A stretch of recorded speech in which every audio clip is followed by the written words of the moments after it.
Hey, what's going on, guys? I got a special guest here today. We have Gino Barbaro.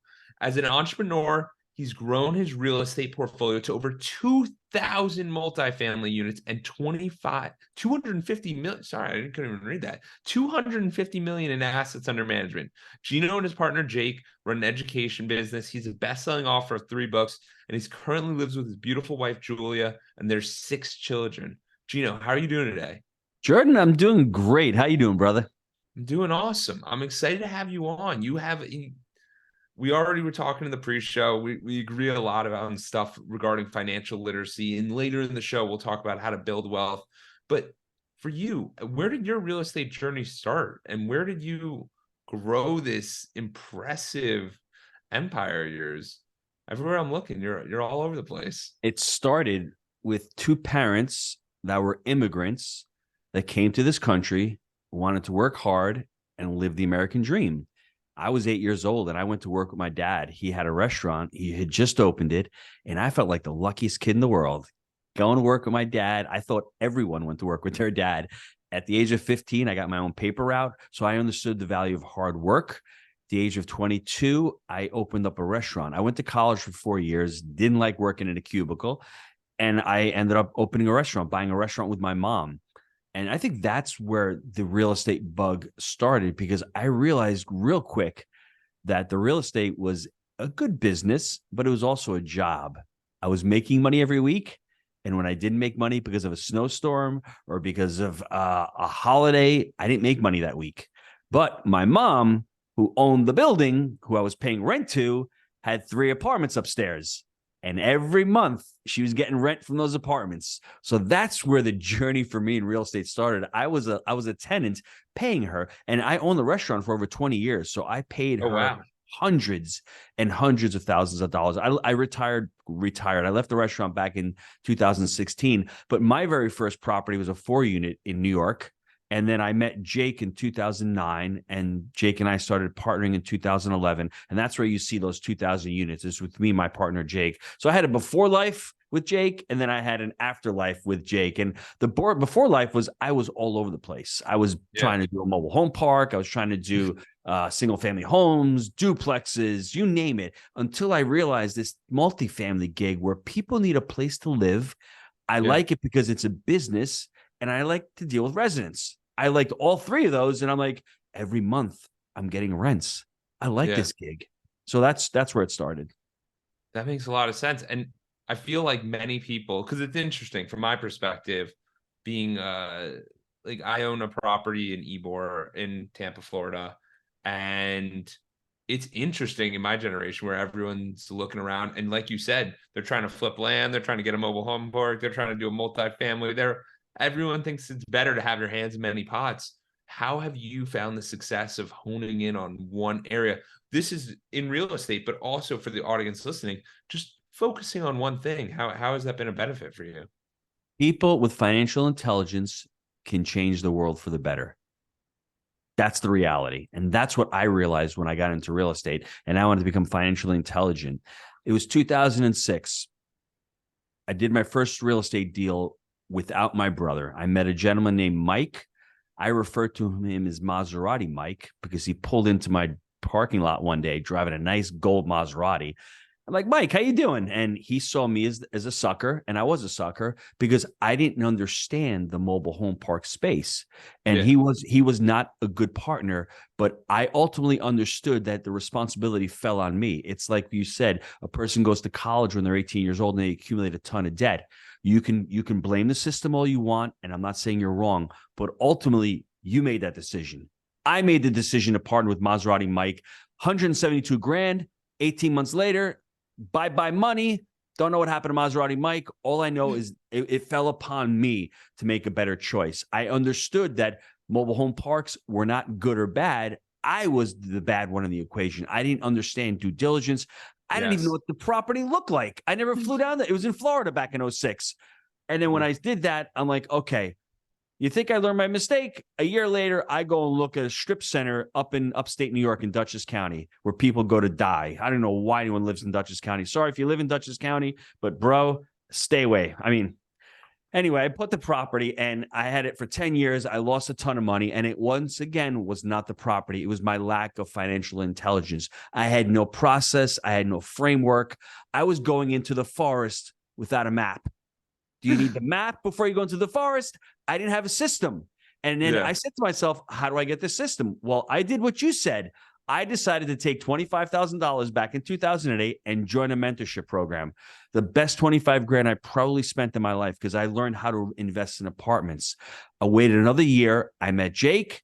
And then when me and Jake started looking at deals, I understood how to invest in real estate. I had the framework, and then we built our own process. I think we have to go through these pain points in life and we have to make these mistakes, but reflect back on it. And what's the opportunity from the problem? Well, the opportunity from Maserati Mike was, okay, I'm not going to give anybody my money unless I do my due diligence and I understand what partnerships look like. Maserati Yeah. Mike was the shiny object syndrome. When I partnered up with Jake, hard worker, ethics, integrity, Yeah. smart, all of that was what I wanted in a partner. And that's what my values were. So we really lined up. And for you to specifically in that question, I would challenge everybody, become an expert in one area. If you like crypto and you like Bitcoin, crush it. You become an expert. You'll know how to trade it, but you just can't jump in and 6 months later, NFTs. And then 6 months later, I'm doing T-bills. And then 6 months later, I'm going to oil and gas and then gold. Pick one of them. I'm not saying one is better than the other. I can tell you right now, multifamily is one of the best vehicles for long-term growth, for tax benefits, for people, the residents are paying down your mortgage, for cash flow, for stability. It's a hard asset. It's a basic human need, food, clothing, apartments, all of that. I'm not here to convince you, but what I'm here to convince you is to pick one, become an expert at that one, and understand the vehicle. And once you understand that vehicle, then I'll give you permission to go look at another vehicle. Yeah, yeah, I completely agree. And the impressive part about that story I found was 2008, there's so much fear in the marketplace to Mm-hmm. invest that kind of money when everyone's like, no, real estate's going to the ground, everything's going to the ground. We had a guy, Tim Calise, who came on, and I'm going to release his episode in, I think, next week or the week after. And he talked about how he was running a kind of a hedge fund, a venture capital hedge fund back in 2007. They raised a crazy amount of money. Right before 2008, they gave it all away. They gave it all back to the investors because he's like, 2008 is going to be bad.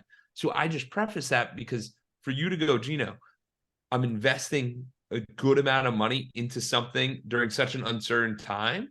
I feel that's a decent risk. How'd you think about that? I had enough pain in my life. And at that point, my father passed away in 2007. And I saw the shift in the restaurant. I was working harder and I'm making less money. Yes. And I don't understand. And I've got 4 kids at the time. And I feel as if I'm letting my kids down. I'm coming home. I don't like my job. I'm not making any money. The market sucks. I need to do something different. And I know this real estate thing is really good. And I don't want to hold back a mistake that I made and make that as an excuse. So there's 3 types of people. The type of person who's crushing it, who wants to go to the next level, that person's all locked in. Then you have the person in the middle who's pretty, he's pretty comfortable. His life's okay. He's making 100 grand a year. I'm pretty comfortable. I'm not saving any money. They're not going to do anything. The person who's got the pain, like I did, I know that God created me for something better than making 100 grand a year. I just knew that. I felt that, right? And I felt sinful because I had 2 great parents. I was born in one of the best countries to be able to create wealth. Why am I using the recession as an excuse? Why am I using my father's death as an excuse? I felt as if I was letting myself down and letting my kids down. So I was wallowing in enough pain. So when that pain translated into me taking action, and fortunately, I picked the right vehicle, I picked the right partner, and from those experiences that I have, and I guess the rest is history. Yeah, no, it's awesome to see because right now is a very uncertain time, and a lot of people are struggling, and they want to sit there and do nothing. But I think, like what you said, the market's not an indicator of anything. It's our value that we can create in the marketplace that's way more important. So the Mm-hmm. more information we get and the more applied information we utilize, it can change everything for us. So Mm-hmm. what was it about finding a partner that made you feel better? Slash, why Jake? I know you mentioned hardworking, but a lot of people are like, I'm a solo guy, I'm a lone wolf. Where did the value of a partner come in for you? When I was at the restaurant, I had my brother as my partner. He was working up front and I was working in the kitchen. So I saw the value that I can't do everything. I Yeah. can, but I'm going to do this. I'm going to do that. Amma gets burned out. And I was getting burned out at the restaurant. And when I went to this mobile home park, I had a partner, but was he the right partner? No. Then the strip center, it fell really upon myself. My brother was my partner in the venture, but not really. He really Yeah. wasn't a partner. I did all the work and I saw the stress. And what I love about partnerships is I can pick up the phone right now and give Jake a call and say, hey, how we doing? Can you help me out with this situation? Because real estate entrepreneurship is lonely. No one gives a crap about your problems. Maybe your wife does or your husband does, but they can't really relate if they're not in the business. And when I started talking to Jake back in 2011, we were getting on these calls all the time. It was a lot of fun. It was energetic. I could bounce ideas. I remember the first property we took over, the first year we took over, Jake was really a stickler about expenses. And, I remember one of the employees walking out, we paid him an extra day or so, and he's fuming and hemming and hawing. I'm like, Jake, let it go, brother. I just had somebody snowplow my driveway. He charged me 4 times. He only did it twice. Am I going to lose sleep over? The guy's going to throw a rock in my window. There goes an extra $800. So, you got that person, let it go. And that's just an example of being able to talk to a partner. So I saw so much value in that. And I think the two of us together can get so much more accomplished than doing it by ourselves. He's running the portfolio and managing the properties day to day. I'm doing the education business, and it really melds over so beautifully and so well. When we were raising capital, we were doing it together. So if you think you're going to go out there and do it by yourself, you can. Number one, it's lonely. Number two, you don't know everything. And number three, to have a partner to bounce those ideas when you're having a tough day, to pick up the phone, that's immeasurable. I mean, like, I don't know how you can quantify that, but to me, when I was at the restaurant, I had that accountability partner. When I was tired and it was 9:30 at night and I'm making chicken parms and I'm sweating my ass off, I'm like, I don't want to underwrite this deal. But with Jake there, I'm like, I can't let him down. I got to do it because I'm feeding his family. And that accountability piece was so important for me to continue to grow into real estate. I love that. Yeah, and I mean, it's so important because I actually run a group on Monday nights, and it's different people who feel as if they are solo entrepreneurs. I mean, they have small teams, but it's a different dynamic than, hey man, that was a tough day. Like, and you Mm-hmm. can't really go to the team and say, hey, that was a tough day. There's only a few people you can go to, and they have to be outside of your network, outside of your group, unless it's your partner, where it's like, hey, that did not go as planned. You can't say that in front of the employees, like, No, because they lose no, hope. And that's right. you want to keep that in a positive method. So for you, where did the real exceptional where did the real growth come from? Where it was you were seeing the compounding effect of your actions, where you're like, wow, we are really trending in the correct direction. Education's good, investing's good. Because I feel like that probably took a lot of time to get to. Yep, I'm going to take you back to 2008 when I read T. Harv Eker's book, The Secrets of the Millionaire Mind. It all starts with your mindset. It all starts with your beliefs. Behaviors are belief driven. If you don't think you can do something, then you're not going to do it. It's just as simple as that. And when I read that book, I had it almost as a weight lifted off my shoulders, because at first I wanted to punch T. Harv Eker in the face because I'm like, this guy don't know me. But then I sat back and I'm like, he's right. The fruits are in your roots. I Yeah. didn't have value. I didn't understand investing. And I was blaming everybody else. Once I took full responsibility, my life started to change. If you've got student debt right now, you can be pissed off at the government, you can be pissed off at the college, but until you understand that you took those actions, and then the next step, once you understand that responsibility, well, then you can start creating a plan, right? You can start getting out of that negative mindset, that catabolic energy, and start creating a plan. Sit back and start thinking about what your next step is. Once I realized that, I'm like, wow, I don't have to be stuck here at the restaurant for the rest of my life, working 55 hours a week, being transactional week to week. What do I need to do? That's when I joined that mentorship. And then from there, it took me another year. I met Jake. And then when Jake moved down to Knoxville, remember the depths of the recession, 2009, 2010, there were a lot of deals. There was no money. When we bought our first property after 18 months partnering in 2013, ironically enough, the next deal came 3 months later. And it was weird. And then the next deal came 6 months after that. So from 2011, we're in 2014. Within 3 years, we have over 200 units. And Wow. we could have stopped there. We could have stopped. I was making at that time more money than I was at the restaurant, but fear was holding me back. I'm like, I'm not in New York. I can't really leave yet. So I worked until October of 2015. I said, you know what? I'm going to leave the restaurant during the week, and I'm going to work on the weekends with my brother. And during the week, I'm going to dedicate it to real estate full time. The And transition. I the like that. transition, and it was 6 months. And for those of you out there, you don't have to burn the bridges. You can wean yourself off, and you can do your quote unquote, I guess the sexy word today is a side hustle.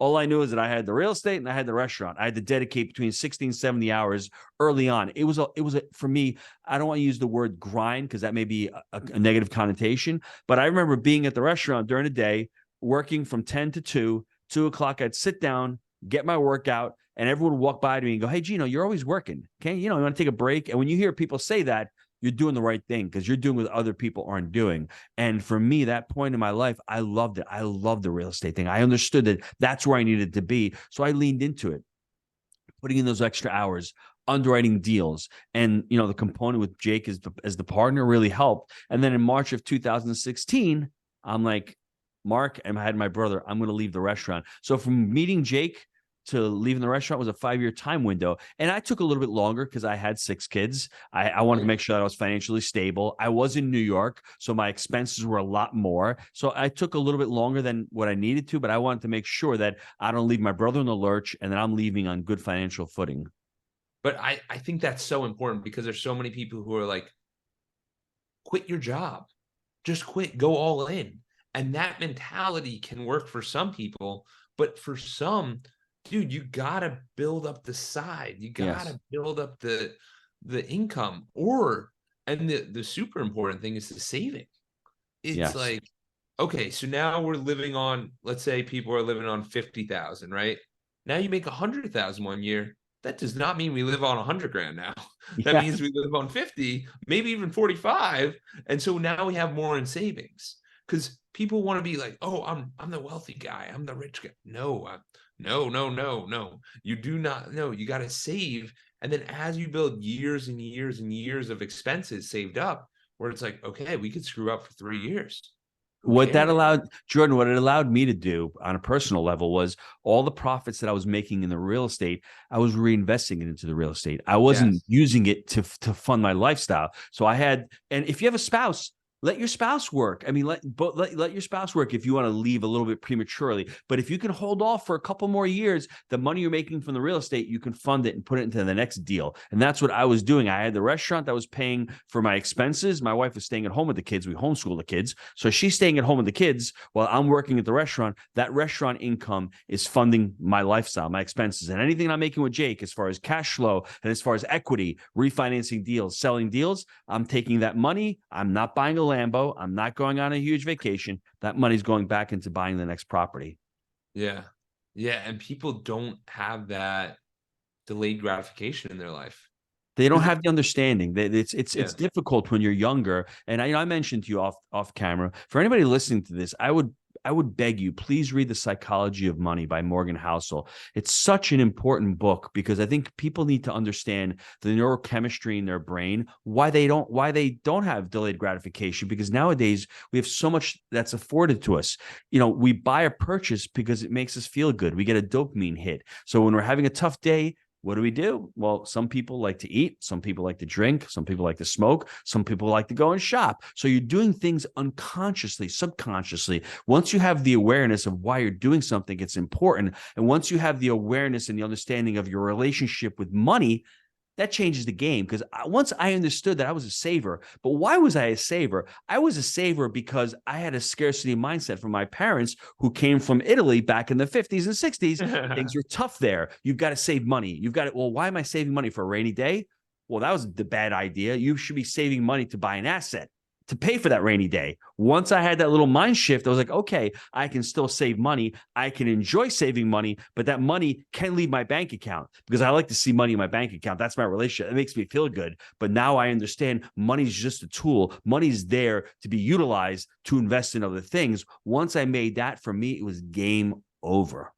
Yeah. Yeah. And I think like for myself, it's pretty funny when you're like, oh, people like to spend on this, they like to invest in this. I get a little rush when I invest Like that little like, oh, what'd you do today? I bought a little Apple stock. Like, what Yes. do you mean? What did I do? Like that, and that is most people don't view it as that, but if you can, it changes the whole game. It's like, Everything, yeah, everything. You made such an awesome point. I used to have fun about making money and saving it. That was my thing. I used to like to see my bank account increase. And if you're like that, it'll be much easier for you to create wealth, because all yeah, wealth is the ability to save the money and then then reallocate it. So for you to do that, you already see your relationship with money. Now just become aware of that. I want everyone to become aware of what their habits are and what their relationship to that money is. And I'm not saying whether it's good or bad, it's either empowering or disempowering. See the fact that if you're making $100,000 a year this year and you're at a base level, if next year you go to $140,000 and you can't save any money, there's something that's not right there. It's called yeah. Parkinson's law. Your Okay. income, your expenses increase with the amount of income you make, and it's something with the psychology and with the neurochemistry in your brain saying, "Oh man, I deserve to spend more money," or I looking at somebody else. The serotonin that we release in our brain because all of a sudden we feel prideful that we earn more money, so we have to show Jordan and Gino that I'm driving a nicer car, when in reality that doesn't No one make any cares. difference. No one really cares, but we don't know that because all we're trying to do is to try to satisfy our brain, and our brain's telling us to do something, and we don't even know why it's telling us. Your brain's telling you to do something different than someone else. Your brain's telling you to do something that's empowering for creating Yeah. wealth. Yeah. And the crazy thing is, we were talking before, and what I was saying is people in my age demographic, 20s and 30s, it is so difficult nowadays to acquire this wealth due to the fact that there's so many minor mistakes you can make along the path.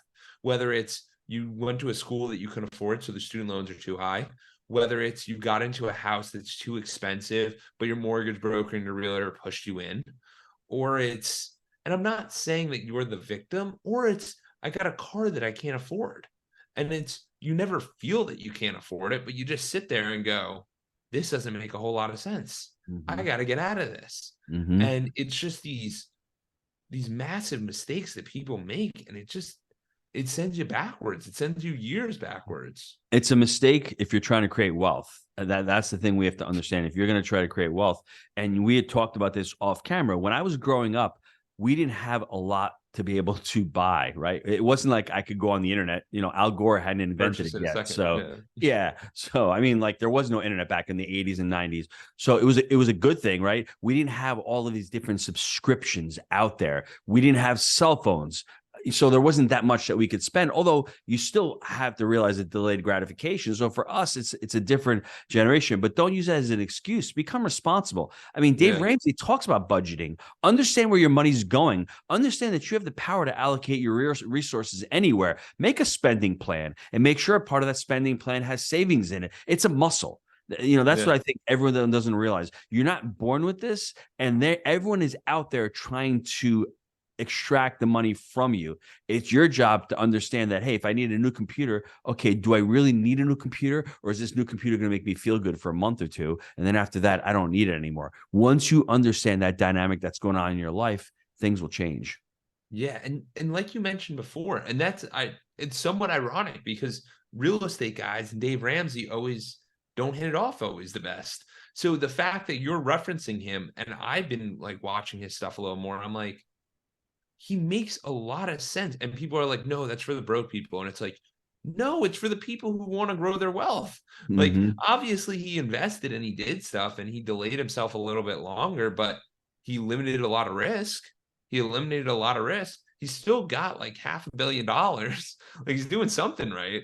I think with Dave Ramsey, he does work with a lot of people who have a bad relationship with money. That's why he tells them to cut up their credit cards, because they're impulse Yeah. spenders. They have no For control. me, for me, I think debt is wonderful. There's Yeah. business debt and there's personal debt. I don't have a mortgage on my house. I've got 5 cars, not one car payment. Every Wow. credit card bill that comes in gets paid monthly. So I have no personal debt.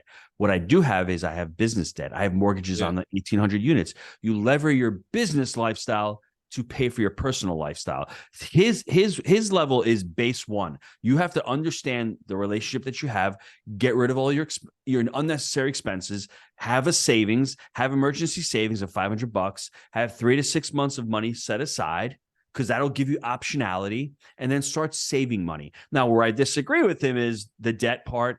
And then also, Dave Ramsey's not putting money in mutual funds, bro. He's got businesses, he's got Yeah. books, he's got other things, and he's also got business coaching and all that. But to start out with, it's a great place to start if you don't know how to control that. Debt snowball is great. You have so many different debts. How do you attack your debt? You want to get rid of the smallest debt and go to the bigger debt. It doesn't make sense financially, but from a psychological perspective, you see you're conquering your things and you're going to take action. So for you, if you're having problems, read a little bit of the Dave Ramsey. That Total Money Makeover book may change your life. Yeah. And it's the little habits that develop from that Yes. activity of now I'm going to save $50 a month. And now I'm going to have this savings. Mm-hmm. Now, question, when you were leaving the restaurant, when you decided to do that, did you have all your debts removed, or how did you view that? Or how did you think it was the appropriate time to jump? I was at the restaurant in my storage shed outside. And in that shed, we have bags of flour. I had to-go containers. And I'm doing the inventory and I'm putting it all away. And I've got my cell phone jammed up to my ear. And I'm negotiating a deal with Jake. It's an $11 million real estate deal.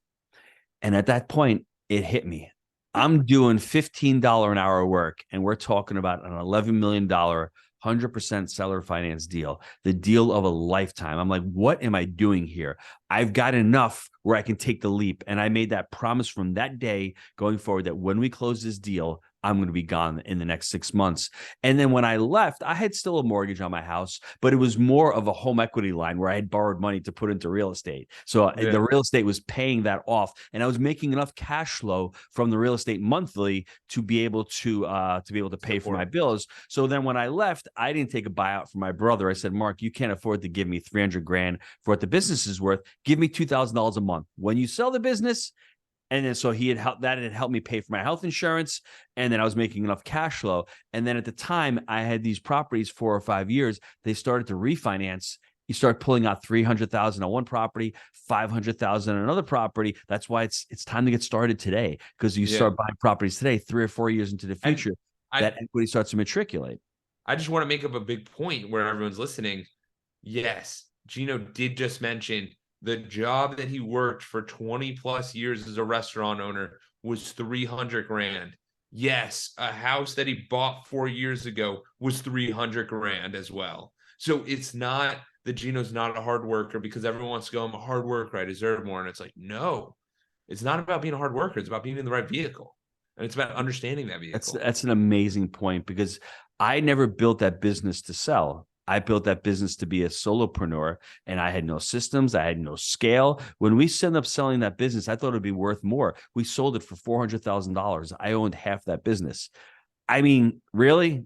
My first property that I bought with Jake back in 2013, we paid 600 grand for it. It's a 25 unit property. That property today, which we still own, is worth $2.5 million.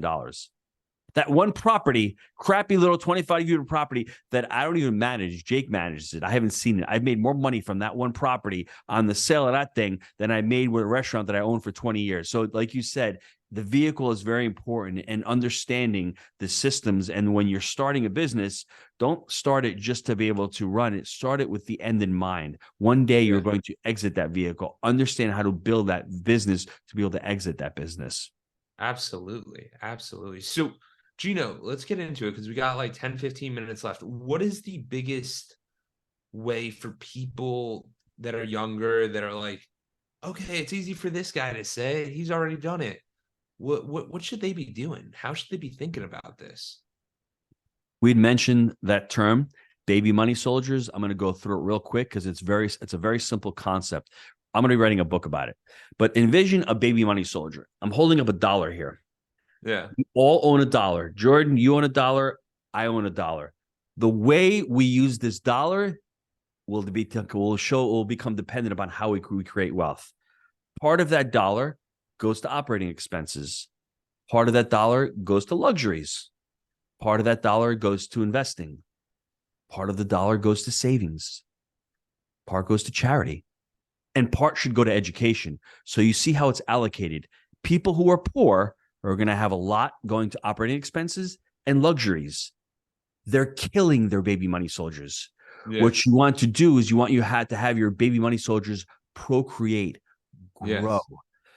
Doesn't matter how much you make, whether you make $100,000 a year or $1,000,000 a year. If you're making $1,000,000 a year and you're killing your baby money soldiers, you're not investing them, then you will never grow wealth. So for us, when we started out, tried to cut my operating expenses to a minimum. Luxuries was really easy on the luxuries because I know when I went on a vacation or I bought a really fancy car or I bought a lot of jewelry or I bought furniture, all depreciating assets, I was killing my luxuries. I was killing my baby money soldiers. I wasn't able to put that money into an investment. When we put our first money deal into an investment, that money went in. Baby money soldiers were coming out of it in the form of cash flow. After 18 months, we refinanced the property. 164,000 baby money soldiers came out of that property. Wow. What do we do with it? We just procreated it. We put that money into another deal. We didn't kill those baby money soldiers. The idea is to continue to compound.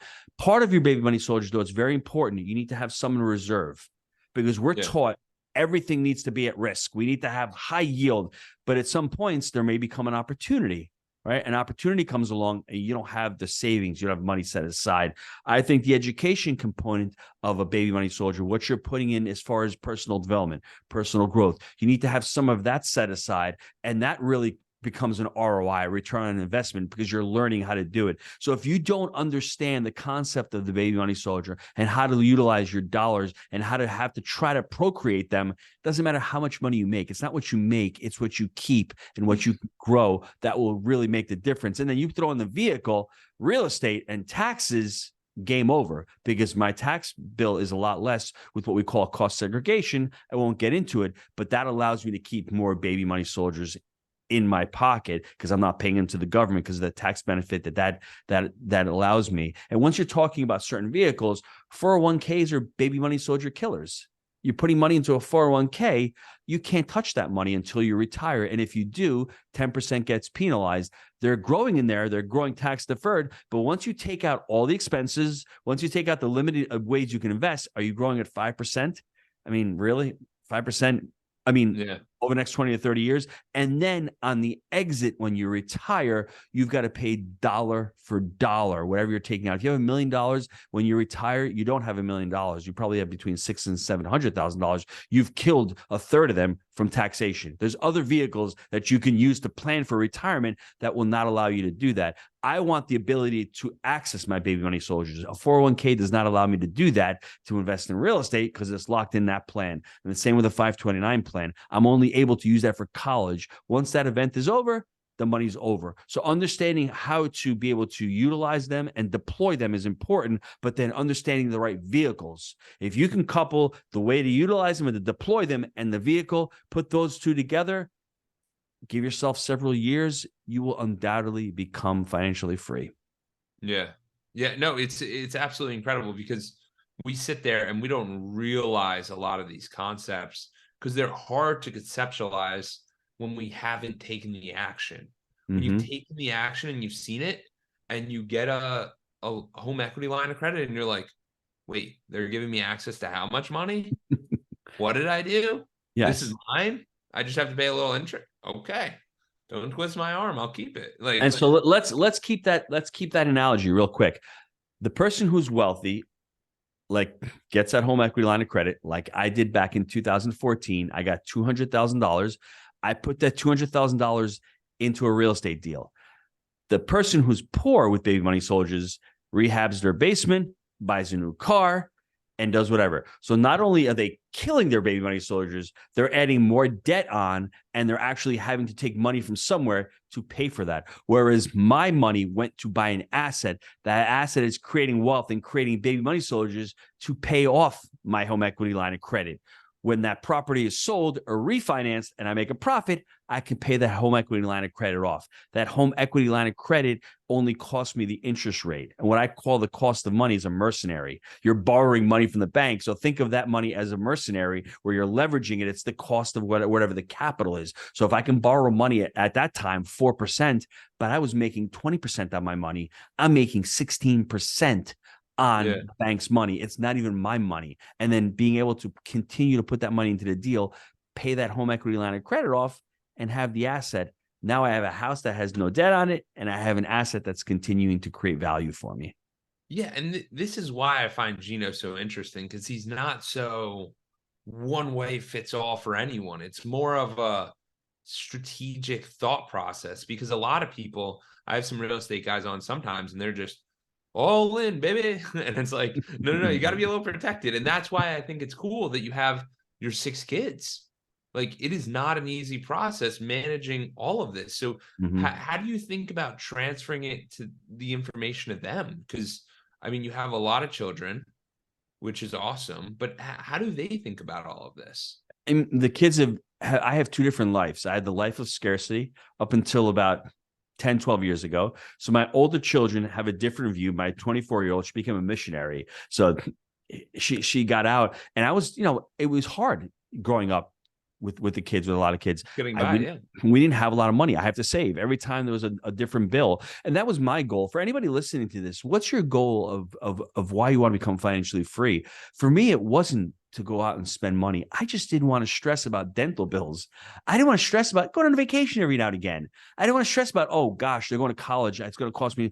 That was my goal. I just to make enough money to be able to become financially free, not to stress about that. That was what my goal was. But for me, as I've done this process the last 10 years, part of it is creating Jake and Gino and having the YouTube videos, having the podcast, having the educational community where they come to the events and they're surrounded by this. And also at the dinner table, we talk about money all the time right now. Money is a good thing. Money, if you don't have money, there's no margin, there's no mission. You can't do anything without it. Now, the goal is not to just focus on money. You focus on an opportunity. You focus on a venture, and if you do really good, money is the result of it. That's what I think people don't understand. And as you make more money, you chase more opportunity, and it comes full circle. So for me, it's just trying to be open with the kids, trying to make them understand that, money is a resource. Money is a tool. It's not meant to be hoarded. It's meant to be really shared. And then part of what we're doing at Jake and Gino is trying to create impact for others. Is trying to make them see that if there's more abundance in the life and not everyone is hoarding their money, that's what happens. The government doesn't want us to hoard our money. When we have our money hoarded, it's not in the economy. The economy's not working. It's slowing things down. So I think the same mentality with us, if we're just trying to hoard our secrets and trying to hoard the money we make, we're not going to grow in abundance. Yeah. And I love that, the scarcity versus abundance, because I think about that all the time, and it's like, should you do it? Should you not do it? And it's not saying risk it. It's not saying do this unthoughtfully. It's just, hey, you just have to realize where you are on the trajectory. If you're not where you want to be, then you might have to take a little more risk. If you're where you exactly want to be, you limit the risk a little bit. And it's this learning experience of going in and taking different actions, and you'll get different results. Because there's too many of us that do the same thing, and we're like, yeah, like today's going to be the day. And it's like, no, like today is not going to be the day. Like you have to do something different. There has to be a different action. There has to be a different result. Gino, you are the man. Where can people find you? Where can they learn more about Jake and Gino, Gino and Jake? Why is it not? It should be Gino and Jake. It's Jake and Gino just rolls off the tongue, Jordan. It does. It does. Right? Jake and Gino. So, we just go to jakeandgino.com. I mean, we've got our books on there. We've got our podcasts on there. We've got blogs on there. We got a ton of information on the website. Just go check out the website. If you want to email me, it's gino@jakeandgino.com. If you have any questions, just reach out to me. Absolutely. Awesome. Thank you. Thanks, brother.